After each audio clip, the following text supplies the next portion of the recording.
namaste, vanakkam and om. As you know, I'm your teacher Khushi and welcome to दीदी की पाठशाला।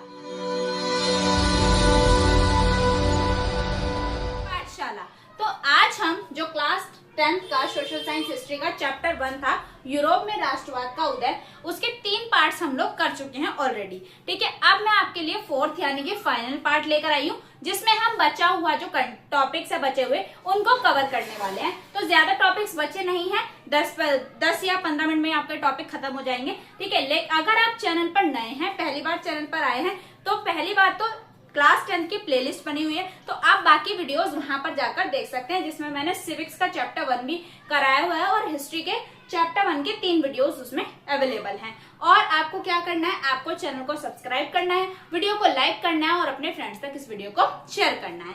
तो हम शुरू करते हैं आज का टॉपिक। तो आज जो हम बात करने वाले हैं वो क्या है, ब्रिटेन की अजीब दास्तान, जिसमें हमने देख लिया था पहले जर्मनी का एकीकरण हो गया था, इटली का एकीकरण हो गया था। ठीक है, अब क्या हुआ था, इसी तरीके से ब्रिटेन का भी एकीकरण हुआ, लेकिन ब्रिटेन में जो वो कंडीशन थी वो थोड़ी सी अलग थी। ठीक है, अब वो थोड़ी सी अलग कैसे थी कि ब्रिटेन जो था वो राष्ट्र राज्य नहीं था, लेकिन वो ऐसा भी नहीं हो कि एकदम से राष्ट्र राज्य बन गया। ठीक है, तो वो उसको बनने के लिए एक बहुत लंबा समय लगा। कोई अचानक से, जैसे हर जगह पर क्या हुआ कि एक क्रांति हुई और उस क्रांति के बाद क्या हुआ, उस क्रांति के बाद चीजें बदली और बदलने के बाद वो क्या हुआ, एक राष्ट्र राज्य बन गया, ये एकीकरण हो गया। लेकिन ब्रिटेन में क्या था, ब्रिटेन में राष्ट्र राज्य का निर्माण अचानक नहीं हुआ। ठीक है, यहाँ पर क्या हुआ, यहाँ पर एक लंबी संसदीय प्रक्रिया थी, जिसके बाद जाके कहीं यहाँ पर ब्रिटेन में क्या हुआ, एक राष्ट्र राज्य की स्थापना हुई। ठीक है, तो जैसे सबसे पहला क्या हुआ, 1688 में अंग्रेजी संसद ने जो राजा का जो पूरा मतलब राजशाही तंत्र हुआ करता था उसको उखाड़ फेंका, उससे राजा से एक तरीके से सारी पावर छीन ली। ठीक है, 1688 में। उसके बाद क्या होता है, 1707 में यानी कि 1707 में एक एक्ट ऑफ यूनियन आता है। ठीक है, कब आता है, 1707 में। ठीक है, तो इसके द्वारा क्या किया जाता है, इंग्लैंड और स्कॉटलैंड 2 एरियाज मिलके क्या बनाते हैं, United kingdom of great Britain बनाते हैं। ठीक है, कब बनाते हैं, 1707 में। किसके तहत, एक्ट ऑफ यूनियन के तहत। कौन कौन मिलता है, इंग्लैंड मिलता है और स्कॉटलैंड मिलता है। ठीक है, लेकिन इसका क्या प्रभाव होता है कि जो इंग्लैंड है वो मतलब इंग्लिश को तो पूरा एक तरीके से इंग्लिश का वर्चस्व देखने को मिलता है। जो स्कॉटिश संस्कृति होती है, यानी कि जो स्कॉटलैंड की जो संस्कृति थी, उसको कहीं ना कहीं दबाया जाता है। ठीक है, अब क्या होता है, उसके बाद अगला 1801 में किसमें, United kingdom of great Britain में कौन शामिल हो जाता है, आयरलैंड शामिल हो जाता है। ठीक है, लेकिन आयरलैंड अपनी मर्जी से शामिल नहीं होता, इसको जबरन इसमें शामिल किया जाता है। ठीक है, तो अब अगर देखा जाए तो 1801 तक इसमें कितने सदस्य हो जाते हैं, इसमें एक हो जाता है आपका इंग्लैंड, एक हो जाता है स्कॉटलैंड और एक हो जाता है आयरलैंड, और ये तीनों मिलकर क्या बनाते हैं, United kingdom of great Britain. ठीक है, जिसे आज आप यूके के नाम से जानते हैं। ठीक है, तो ये था आपका ब्रिटेन, जिससे ब्रिटेन क्या बना, एक राष्ट्र राज्य बना। अगला क्या है, अगला है आपका राष्ट्र की दृश्य कल्पना।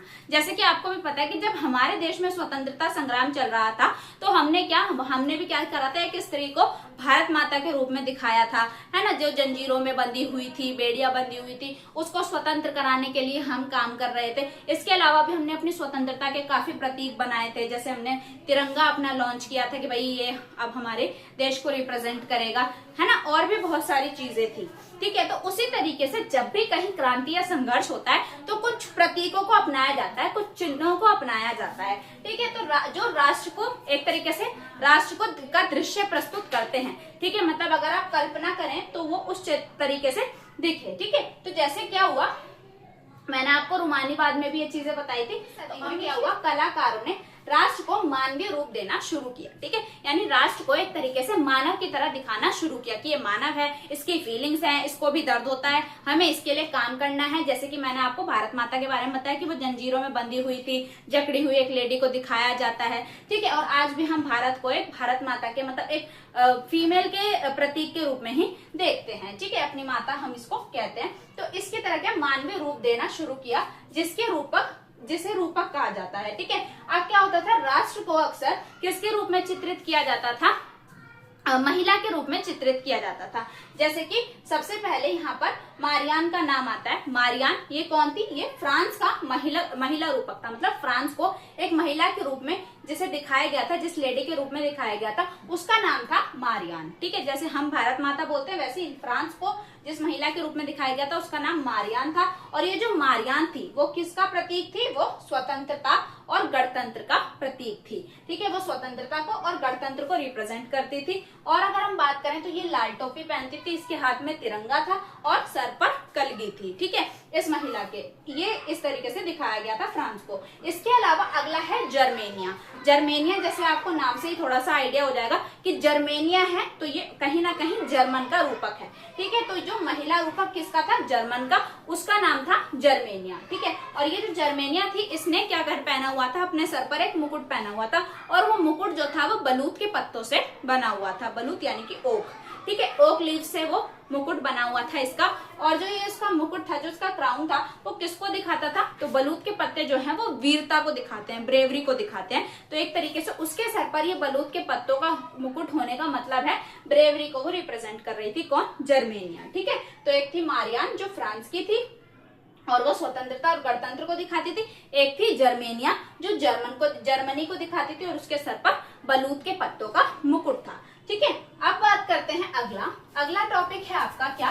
राष्ट्रवाद और साम्राज्यवाद। ठीक है, तो ये जो राष्ट्रवाद और साम्राज्यवाद है इसमें क्या बदलाव आए? जैसे राष्ट्रवाद की भावना तो हमने पूरे चैप्टर में राष्ट्रवाद के बारे में पढ़ा है कि किस तरीके से उनके मन में राष्ट्रवाद की भावना आई। वो अपने देश को आजाद बनाना चाहते थे, अपनी संस्कृति को दिखाना चाहते थे, स्वतंत्र होना चाहते थे। ठीक है, लेकिन अब 19वीं शताब्दी तक आते आते राष्ट्रवाद में क्या बदलाव आए? ठीक है, राष्ट्रवाद और साम्राज्यवाद में क्या बदलाव आए? तो जैसे बात करें 19वीं सदी के अंत तक राष्ट्रवाद का जो स्वरूप है वो बदलने लगा। और वो बदलने किस तरीके से लगा कि अब ये जो राष्ट्र राज हैं ये एक दूसरे के साथ बहुत ज्यादा आक्रामक हो गए, मतलब लड़ाई और युद्ध की जो पॉसिबिलिटीज है वो ज्यादा बढ़ गई और ये जो है एक दूसरे के विरोधी होना शुरू हो गए। और विरोधी इस तरीके से कि इनके बीच में कंपटीशन है।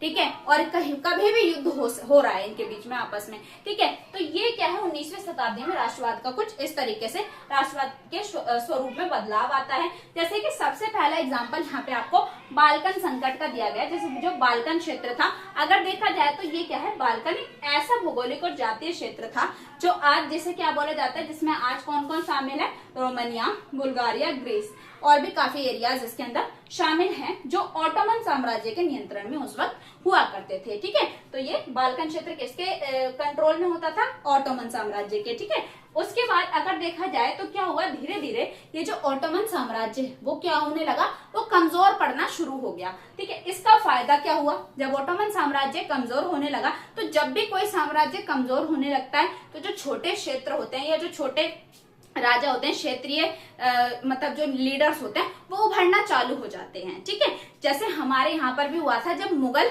जो थे औरंगजेब के बाद थोड़े से कम मतलब उनका इफेक्ट कम होने लगा तो वहां पर आप देखेंगे कि फिर क्षेत्रीय राजाओं का उदय होता है। तो यहाँ पर भी क्या हुआ? जब ऑटोमन साम्राज्य का कंट्रोल थोड़ा सा ढीला होने लगा, उसकी पावर थोड़ी कमजोर पड़ने लगी, तो बाल्कन के जो राज्य हैं वो अपने आप को स्वतंत्र घोषित करने लगे। वो खुद क्या हो गए? वो आजाद हो गए। ठीक है, किससे? ऑटोमन साम्राज्य के नियंत्रण से। ठीक है, और अधिक और ज्यादा से ज्यादा इलाकों को हथियाने लगे और आपस में लड़ने लगे। ठीक है, कि क्योंकि एक सारा पूरा ऑटोमन साम्राज्य के अंडर था, अब क्या है? कोई बाउंड्रीज तो थी नहीं, तो ये आपस में एक दूसरे से लड़ रहे हैं कि इतना एरिया हमारे पास था, इतना एरिया हमारे पास था।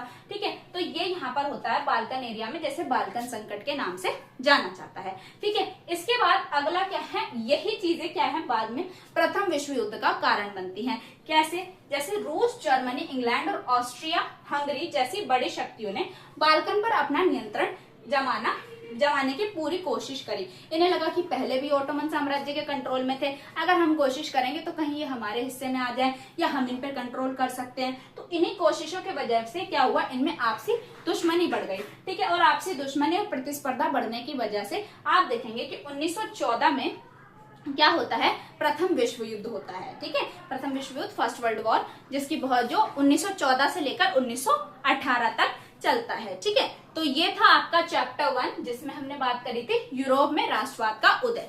ठीक है, इसी तरीके से आपके लिए और भी वीडियोस बाकी क्लासेस की भी आएंगी, 11th 12th ठीक है के लिए पॉलिटिकल एंड हिस्ट्री। ठीक है, और 10th के लिए सोशल साइंस की बाकी subjects like geography, economics, history और सिविक्स।